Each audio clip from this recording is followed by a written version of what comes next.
you have 2 items on the work session agenda, some city manager updates. Correct, Vice Mayor. But could I deviate from that a minute? I got the director of the ENA, the Anniston City Council, Mr. Michael Box.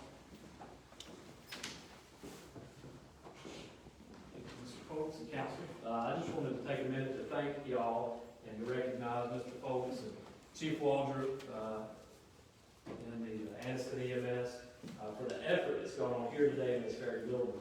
I'm waiting on the final. We don't have a final number yet because the line's still at the door. But we're going to be close to 1,000. Did you get a number? 825. So right now we're at 825. We'll have a few more to go, and so the final number is going to be a little closer to 1,000. But without the efforts of these groups as well as others throughout the county, it's been in other jurisdictions. It's a team effort truly through this unified command, and it has been to this point.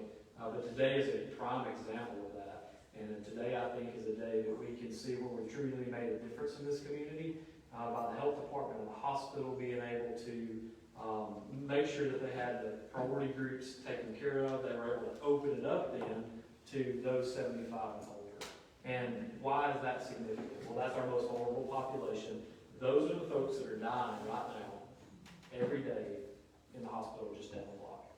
We're averaging 2 a day for the last several weeks, and they're all in that age group. And so everything that we can do to help protect that vulnerable population, we're doing. We've made a difference today. Thank you, Council, for it, and the leadership of the city for supporting those efforts and being an integral part of that.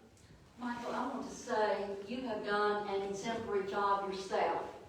And I try to join in on those phone calls on Tuesdays at 2 o'clock. I'm not always there, but I try to. And I am very, this started back in February, if you remember all that. Very well. You know, it's been a journey. And I'm just... From February till today, it's 100% been a team effort. And I think the things that we've done here have made a difference. So thank you. Yes, ma'am. Sir, I too would like to thank you for all of the updates on Tuesday, because what I've been doing, I've been getting it out to not only my constituents, my friends, and just trying to let them know that this is real, and it's a second wave. If we don't be careful, we're going to be in a whole lot of danger. That's right. Appreciate everything y'all are doing. Wish there was more we can do. Thank you. Yes, sir. Thank you. Thank you. Thank you.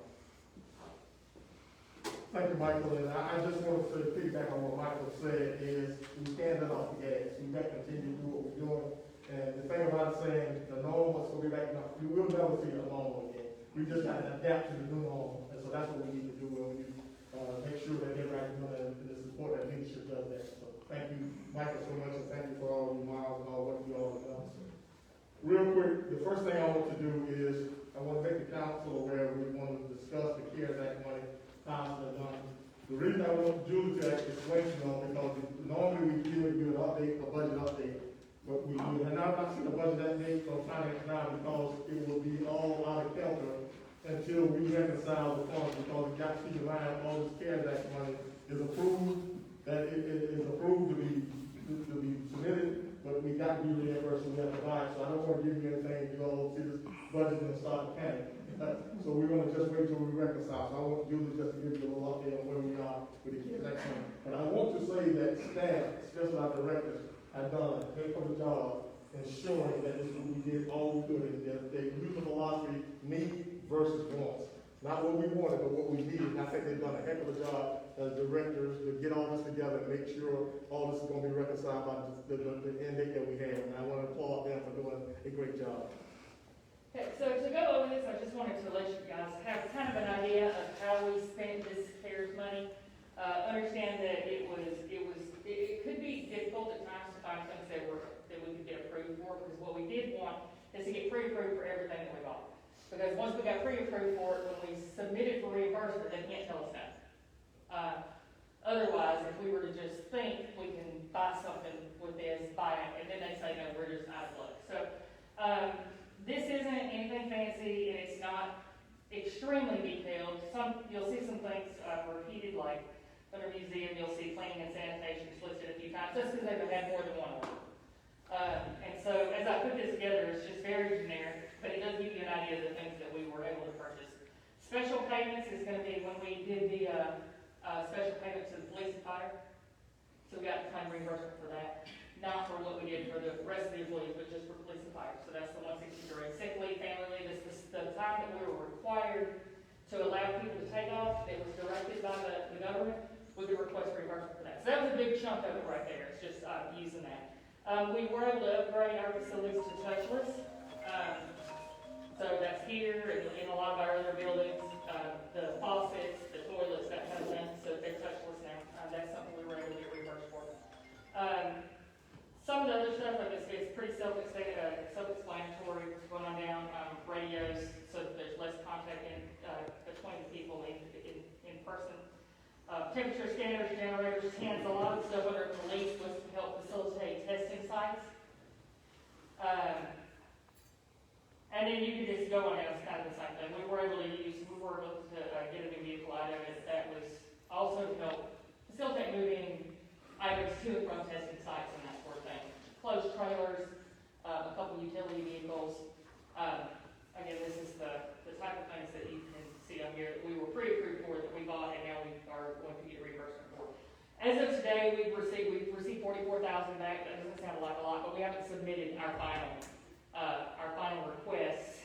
We have 133,000 that has been requested that is approved, and they told us is in the mail. So we should get that one. And now we've submitted another request for 200-something thousand about a month ago, and now we're finalizing the rest of this amount. So on to your monthly budgets, which you have not received. I mean, obviously, it's because none of these items could be budgeted.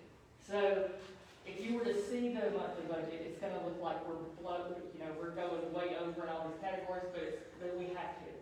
Because if it was budgeted, we can't buy it. Nobody cares money.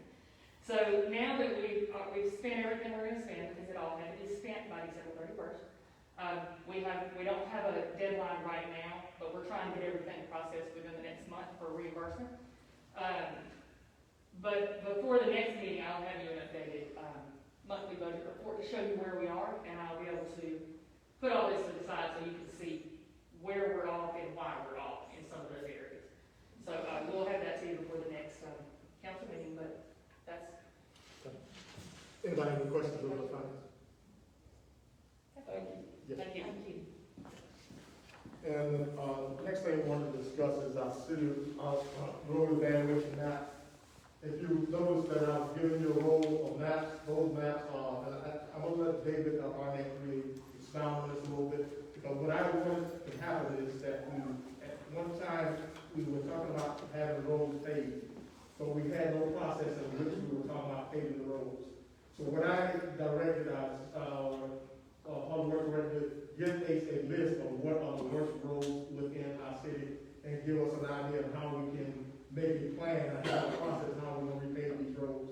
So I will let him explain to you, because it's color coded, it can help you out, and he can get that to your PDF form and complete it. But I think that's going to be a tool to help you on when you're trying to improve our infrastructure, especially our roads, that having something that you can refer to when someone wants a constituent asks about a road being done, and you can refer to it. Dave. I mean, it's a simple map, 5 stages, poor to excellent. What I would propose is each one of you make time to come see me. Let's sit down. Let's look at the list I've given you.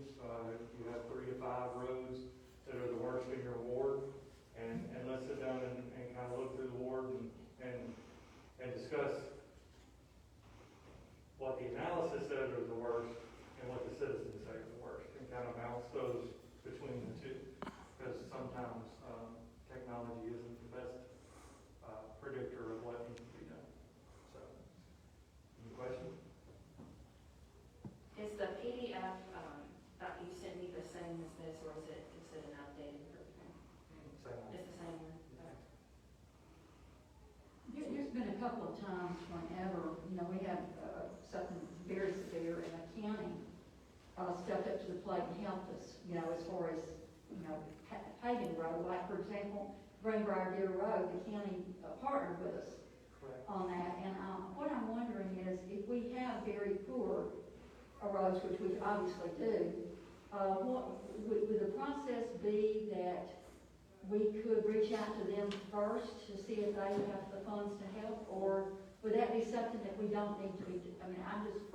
First, I would like to sit down with the council person and the city manager and discuss what the analytics say. Okay. Then we can, as a group, decide what is the most important, so we can develop that strategy to go to the county. Instead of just Sunset Pass needs to be paid, let's go.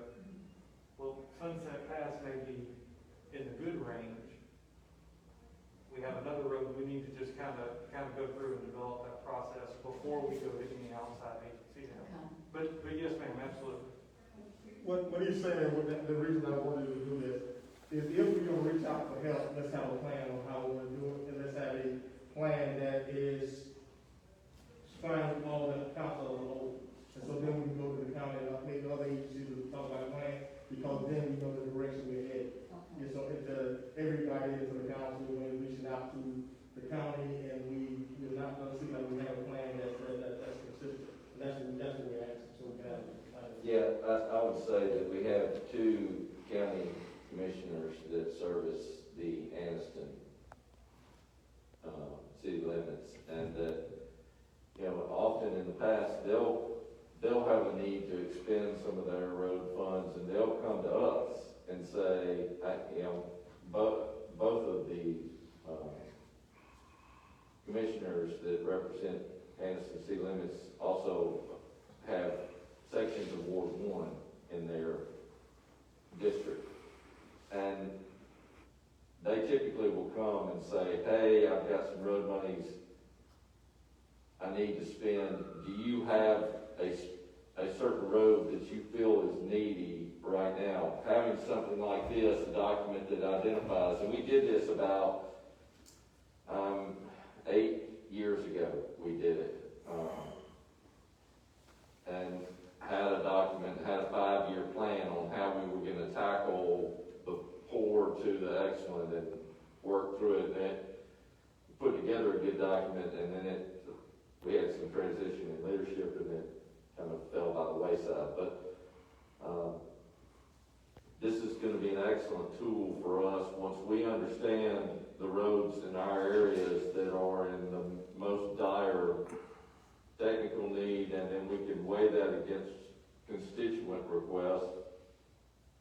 We can provide an informed decision to partners that may want to come forward, whether it's the county or ALDOT or, you know, and understanding whether or not they fall, or MPO or something like that, understanding whether or not they fall within a certain classification that we can utilize funds from Metropolitan Planning Organization or Alabama Department of Transportation to help us resurface these roads. Some of them do. It kind of depends on how they're classified. So you may have that. I wouldn't put the county in that spot where they're our only resources. They're not our only resource for this. That they are a good resource, and they have been very helpful over the years. But there are other entities out there, and we need to be strategizing in a holistic way as to where our opportunities lie and what makes the most sense. If we need a partner to help us get a road repaired, what is the best direction to go? And it may not always be the county. It may be, hey, NPO's got a pot of money too, and ALDOT's got a pot of money too, and, you know, somebody else may have a pot of money somewhere. You may be able to get a grant or some other things to do some of this. So there are a lot of ways to get this work accomplished, but having the information and knowledge in front of us is huge.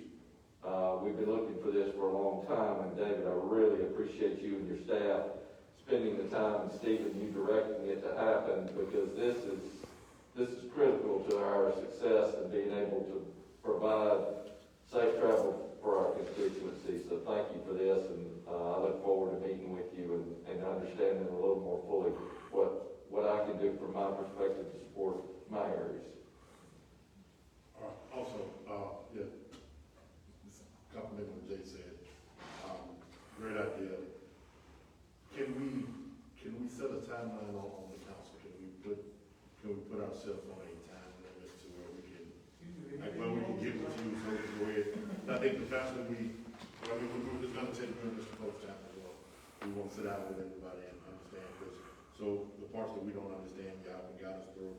But we also, I think this is a project we need to jump right on while it's still fresh. We don't, because the roads are awful in certain parts of town. I mean, the roads are awful in Anniston. Not just, wherever you travel is awful. So I think that would be a great idea. So if we could have something set up, I would like to set something up. I got a lot of free time now. I would like to set something up within the next, whenever y'all are free, so we go ahead and get this started. Might I suggest along that line that David, you and Stephen kind of get together and put together some kind of little matrix of time slots that you can put out via email that we can fill in over the next couple of weeks, so that we can all kind of come in and take the hour it takes to kind of go through this. Hopefully we will all take the time before we come to that meeting to roll these things out and try to understand it before we sit down with you, to make that meeting as efficient as we can make it for all the parties involved. But kind of put together, I know y'all got meetings and schedules and things going on in your world that you've got to address.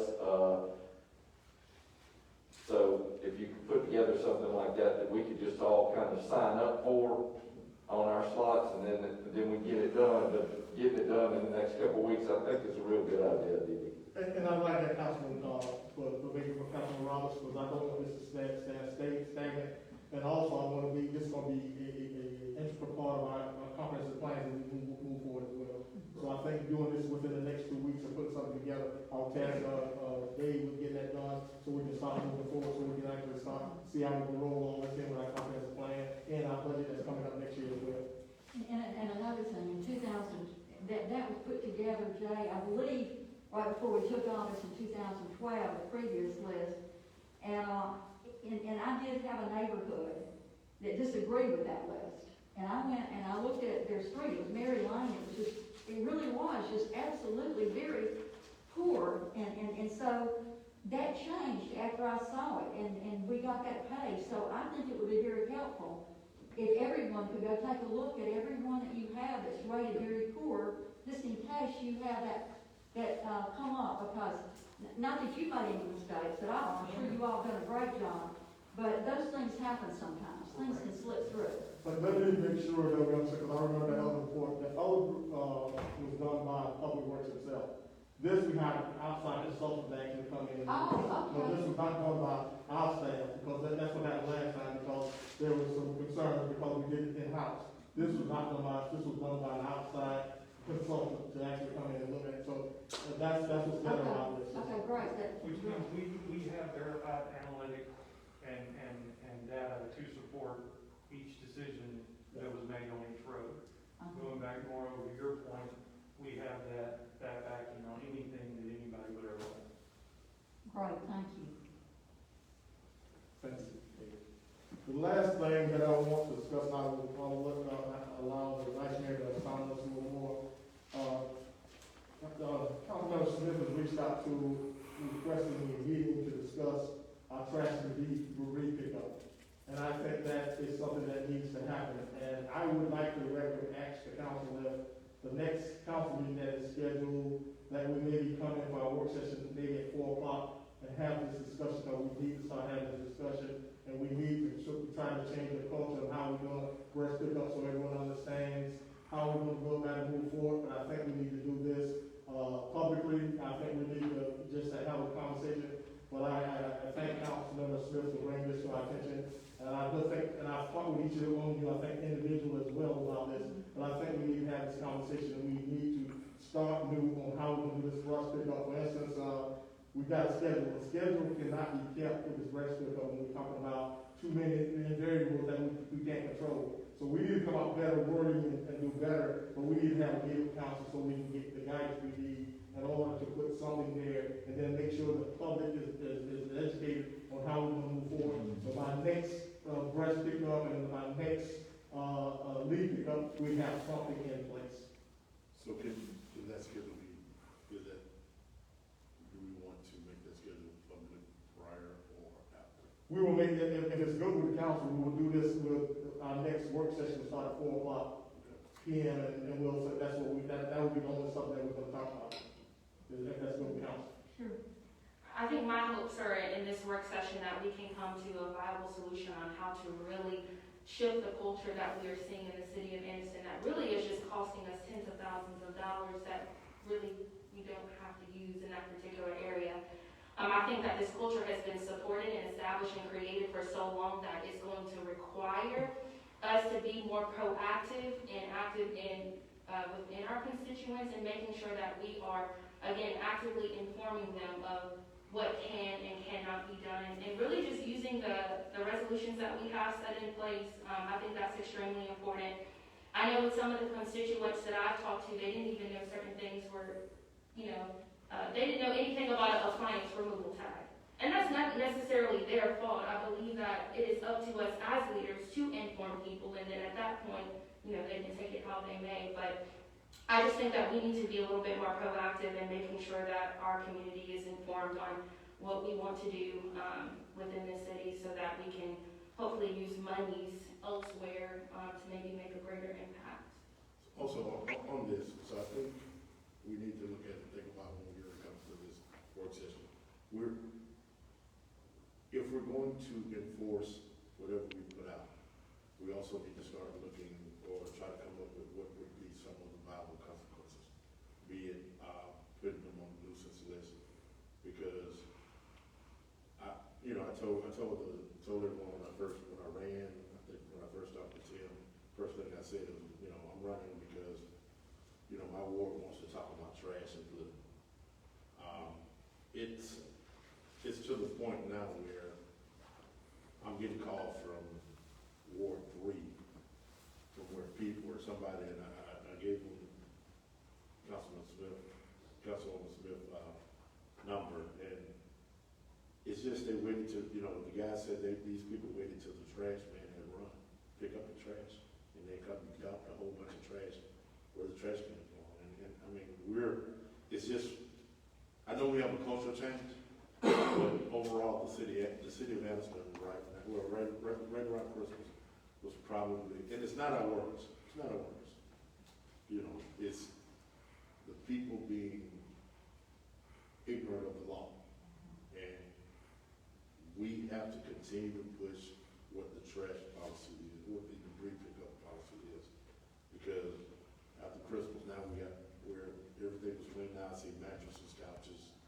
Anytime somebody gets something new, man, and it's cold, constantly explaining, I was on the golf course explaining to someone, while I'm around the golf, hey guys, look, we got COVID going on. I mean, we're backed up, we're short-handed, we're short-staffed. Would you want to go pick up trash for $15 an hour and then we can go somewhere else and work $15 an hour in a controlled environment? I mean, so a lot of people are complaining about things they don't want to do. But I think we can come up with some viable consequences because the policy is going to be violated just as sure as we put it out there. And again, I do want to make that clear that it is up to us to make sure that our constituents are informed on this particular matter. And so we're going to discuss that one particular Yes, ma'am. issue on the work session of With